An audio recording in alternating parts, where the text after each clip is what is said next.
Kosha, let's start with the latest. A few hours ago, Donald Trump appeared in a Manhattan court for the start of a civil fraud trial that has the potential to cripple his business. Certainly it is taking up valuable time that he should be devoting to campaigning.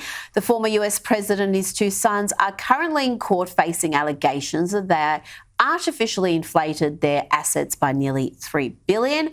President Trump labelled the politically motivated charges as the single greatest witch hunt of all time. This is a continuation of the single greatest witch hunt of all time.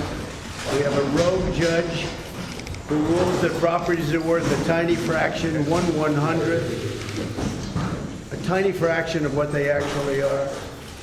We have a racist attorney general who's a horror show, who ran on the basis that she was going to get Trump before she even knew anything about me. She used this to run for governor. She failed in her attempt to run for governor. She had virtually no polling. She came back and she said, well, now I'll go back to get Trump again. And this is what we have. It's a scam. It's a sham. Just so you know, my financial statements are phenomenal. Kosha, this next bit of footage certainly doesn't help New York Attorney General Letitia James, nor the judge. These are the sort of antics we're about to see. You'd expect in some sort of, I don't know, third world despot country. Have a look at how the Attorney General is glaring at Trump during this footage, and then watch the judge's reaction, the glee, when he sees that the cameras are on him. You're more likely to have cameras in state proceedings, and so it's up to the discretion of the judge.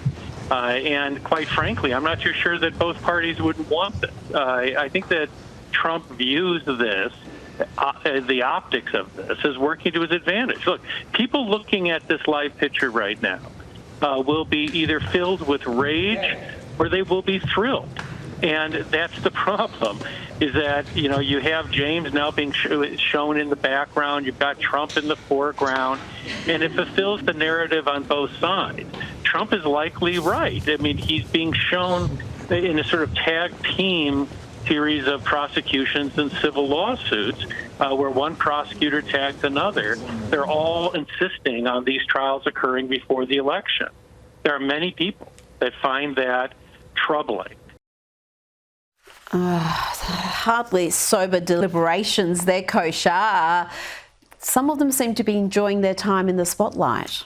They certainly are. I think that the footage of the judge won't age well because, you know, taking off the glasses and smiling as it's some kind of comedy show, which it might be to him, is not a good look because judges are supposed to be neutral. They're supposed to metaphorically be wearing that blindfold of justice and just expressing that neutrality on their faces and just responding to the facts that are presented in the four walls of the courtroom. And it's any defendant's worst nightmare if you walk into a courtroom and you think the fix is in or the judge already has made up his mind. So that's just a general macro point, let alone if the defendant actually is Donald Trump.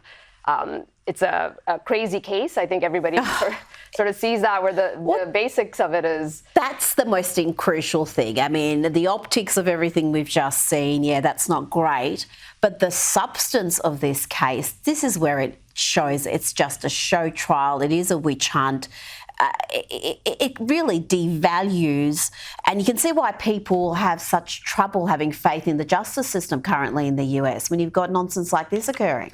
That's kind of the meta point, right, in terms of what's happening here. Loss of trust, crisis of credibility. Every time this happens, there is a consequence to that in terms of the country. And if you look at the span of history, the surefire decline of any civilization is when people lose faith in the justice system, more than anything else, more than elections, more than other norms.